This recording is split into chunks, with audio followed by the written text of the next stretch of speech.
The one commodity that is most valuable on this earth is time.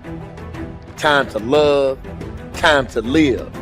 From the moment the human body is born, it begins dying. I can live with no responsibility whatsoever. The price I pay is that nothing matters. Or I can reverse it and everything matters. But I have to take the responsibility that's associated with that. And so if your life isn't everything it could be, you could ask yourself, well, what would happen if you just stopped wasting the opportunities that are in front of you? What is death? Is it the end? Or is it the beginning? And what is life? What is this thing we call life? What makes life so unique and so beautiful? It is beautiful because whatever you have that you may be facing, what you may be dealing with, life is still good. You are living and achieving your dreams.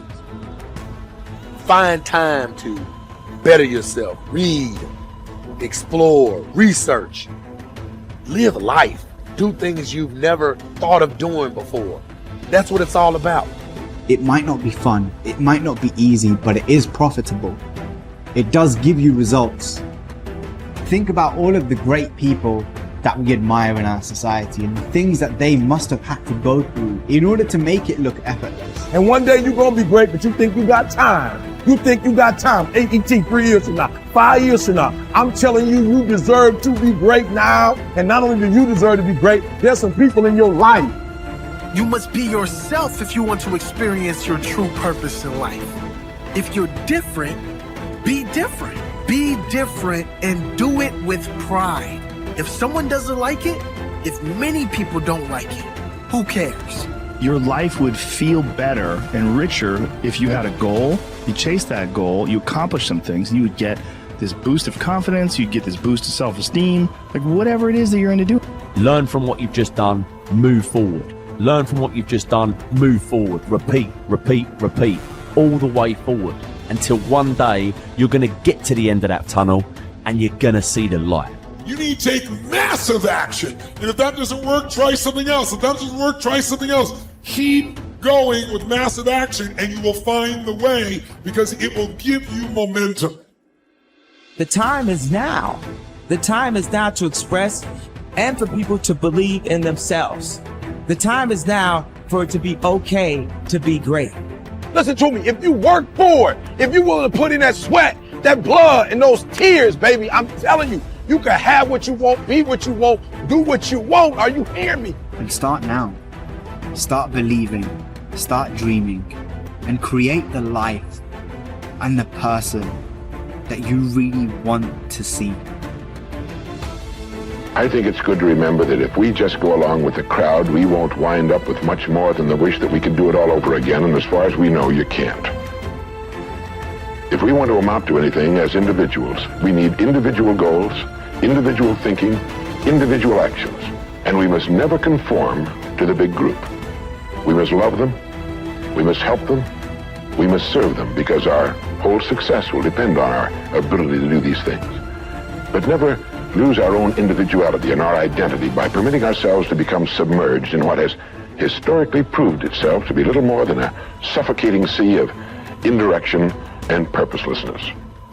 If we want to emulate someone, fine, but let's be choosy in whose steps we follow. It's the only life we've got. And remember to think. Imagination is everything, and we can become what we can imagine. If you find yourself getting depressed and down at the mouth, as we all get once in a while, you might want to remember this quotation by Dean Briggs. He said, "Do your work. Not just your work and no more, but a little more for the lavishing's sake. That little more which is worth all the rest. And if you suffer as you must, and if you doubt as you must, do your work. Put your heart into it, and the sky will clear. And then out of your very doubt and suffering will be born the supreme joy of life." Believe it or not, in an age when we've come to nearly deify leisure time, we've almost lost sight of the fact that virtually all our satisfactions, rewards will come not from our leisure, but from our work. And don't forget the strangest secret. We become what we think about. But if you want to begin to move into your own personal greatness, If you want to begin to really enjoy a happy, successful, healthy life, you've got to be willing to go against the tide. You've got to be willing to harness your will and say, in spite of this, I'm in control here. I'm not going to let this get me down. I'm not going to let this destroy me.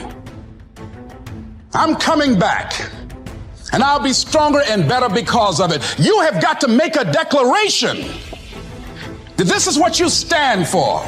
You're standing up for your dreams. You're standing up for peace of mind. You're standing up for health. You want it, and you're going to go all out to have it. It's not going to be easy. When you want to change, it's not easy. If it were in fact easy, everybody would do it. But if you're serious, you'll go all out. So yes, I'm going to turn this situation around. I'm not going to sit back and moan and cry over what happened and what went wrong and who did what. I'm going to do something about this situation. The way to transform yourself is through your work. Now, I know this runs counter to our prevailing cultural prejudices. Work is too ugly, too boring, too vain. Self-transformation, we think, comes through a spiritual journey.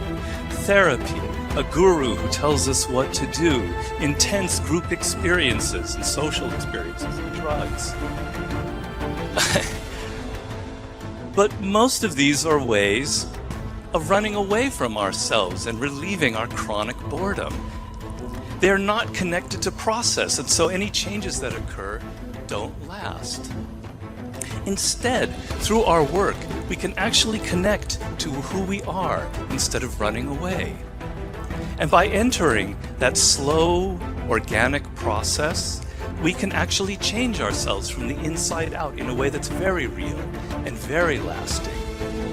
This process involves a journey of self-discovery that can be seen as quite spiritual, if you like. And in the end of this process, we contribute something unique and meaningful to our culture through our work, which is hardly ugly, boring, or vain. This intense focus on one goal is not easy, but it is all important.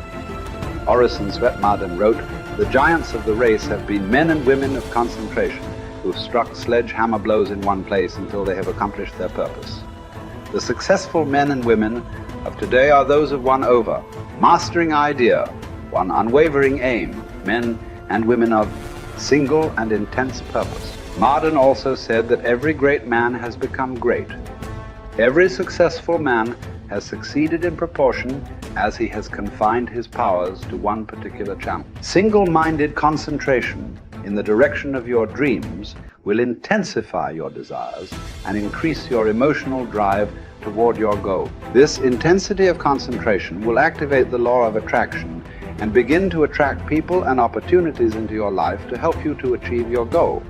The more you think about your goal, the more it will come to dominate and direct your life. The more you think about it, the more rapidly you will move toward it, and it will move toward you. Great men and women are those who absolutely believe that they are put on this earth to do something wonderful with their lives. They have a vision of something greater or better than their current circumstances. Personal greatness means having a sense of destiny and a conviction that your thoughts and your imagination are the only real limits to your possibilities. William James said, compared to what we ought to be, we are only half awake.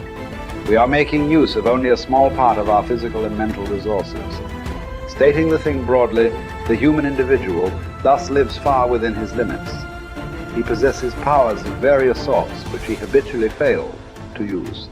The founder of Success magazine, Orison Swett Marden, once said, "There are powers inside of you, which if you could discover and use, would make of you everything you ever dreamed or imagined you could become."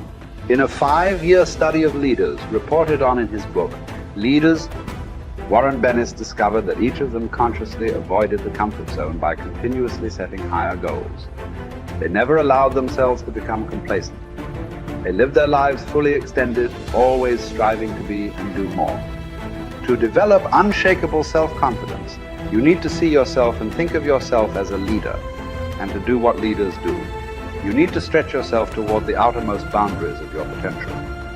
You need to set goals that draw out of you the very best that is in you. You need to work toward objectives that cause you to feel a sense of mastery and peak performance.